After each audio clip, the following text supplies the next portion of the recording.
I was raised by my grandparents. They helped raise me. Was with them until I was about 12 years old. I did really well in school, somewhat sheltered. Around 12 or 13, I kind of just wanted to be more with my mom and dad, I guess. So from there, I moved in with my mom and kind of was a little rebellious around this time. Middle school was rough for me. I was closeted. I knew I was gay, and people were starting to date in middle school. That's when everybody starts having their little boyfriends or girlfriends, and I think that was a tough time for me, where I kind of wanted that same thing going on, and just wanted to be like a normal kid and experience the same things. And I felt like that was a little was not possible for me. So officially coming out was I think I was 17. And I had just kind of written my mom a letter and kind of left it in her room, and I think she already knew anyway. My family has been pretty accepting of me and my sexuality. I think it was the biggest issue was within myself. I had the biggest problem with who I was, and that was just because I don't think for a long time that I didn't want to be gay. It's hard, I wasn't the most popular kid. I was kind of a loner. Around the time I turned 16, I guess I found a group of people that I kind of felt like I fit in with, which was some people who were also using drugs. I started smoking weed and drinking, and I think alcohol was kind of like my first love, I guess. It took all the anxiety away. I wasn't worried about trying to fit in with people. I just naturally felt like I fit in. When I was 18 or 19, I met my partner that would be my partner for 5 years, and in that very unhealthy relationship, I would do well for a while, and I would work and stay clean, and then it would get to be too much, and I would just kind of run away and do my own thing, start getting high, start using, and until I ran out of drugs and ran out of money, and would get back into the relationship. And that went on for 5 years, until I went to prison for some DWIs that I had, and that was the time where I just kind of got separated from him. And when I got out, I stayed clean for some time. I went to treatment when I got out. That's when I met the other partner that I stayed clean for a year and a half for.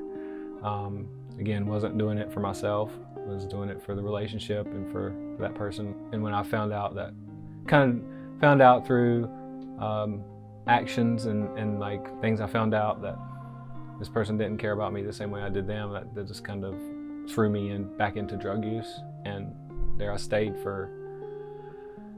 till 2018. My dad had passed away in 2017, and he was young, he was 47. He had a massive stroke, and he was in the in a hospital for a good amount of months, and so after that he went to a nursing facility, and he never really did fully recover. And I was in and out of addiction. I would get clean up for a couple weeks, mostly out of guilt because I couldn't go in there high.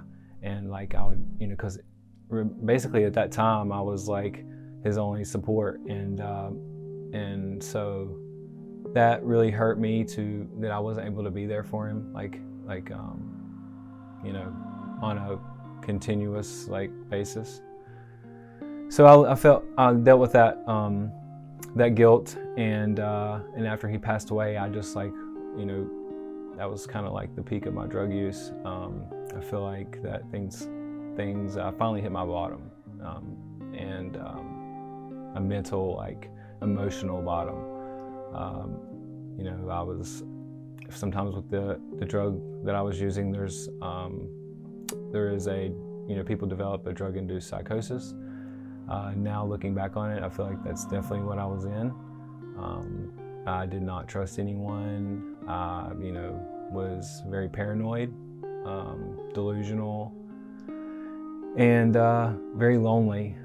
That's a very super lonely place to be. That was what was scary to me. That's when I knew I had to give this recovery thing a real chance. I had talked myself into thinking that I was going to be an addict forever, and that this was this was going to be my life until I died. I was in treatment and still not really trusting a lot of people. Not very trusting at all. Not really sure what was going to happen with me. And it's pretty simple. Like what someone said to me, my therapist in particular, she said, I was kind of opening up about what was going on with me mentally, and she just kind of looked at me like very nonchalant, and she just said that, Trevor, that'll go away, and you're going to get better. And that was really I held on to that because up until then I had kind of been acting like everything was okay with me, and I was just progressing, but I really was kind of stagnant in my mental health. So for me to open up and tell somebody what was going on and to get feedback,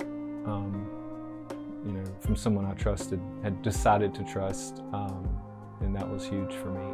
And I still keep in touch with that therapist. She was, I've told her, but I really don't know if she knows how much she impacted my life. But yeah, I really love her for that. I'll forever be grateful for her. Every day I wake up, I'm in a gratitude group on a text message form, and so it's just a group of people that state they're grateful for 3 things each day, and I do it as soon as I get up. There's different things every day that I'm grateful for. It could be my grandma calling just to see how I'm doing, or just having money to stop by the store and buy something that I like to eat. Grateful to be in my car driving on the road, not paranoid of who might be following me, or if I'm going to jail that day, or so my life has changed completely. It's been really nice working here to meet those clients where they're at, and to have been in that same position. I know what I needed during that time, and in some kind of fashion I let them know that where I was, and I just kind of see them kind of relax a little bit, and like I did in treatment, and really makes me happy to know that I've impacted someone. I feel like I'm 31 years old, and I've spent a lot of my years using, and so I've been clean almost 3 years, and I'm learning how to be an adult, and it's hard, some days I wake up, or some days I go through things, and I'm just I got a lot more years of doing this, and but it's every day is a different adventure for me. I learn new things every day, and as hard as being an adult might be, it's something that I'm in for the long haul, and being a clean adult is something I'm in for the long haul.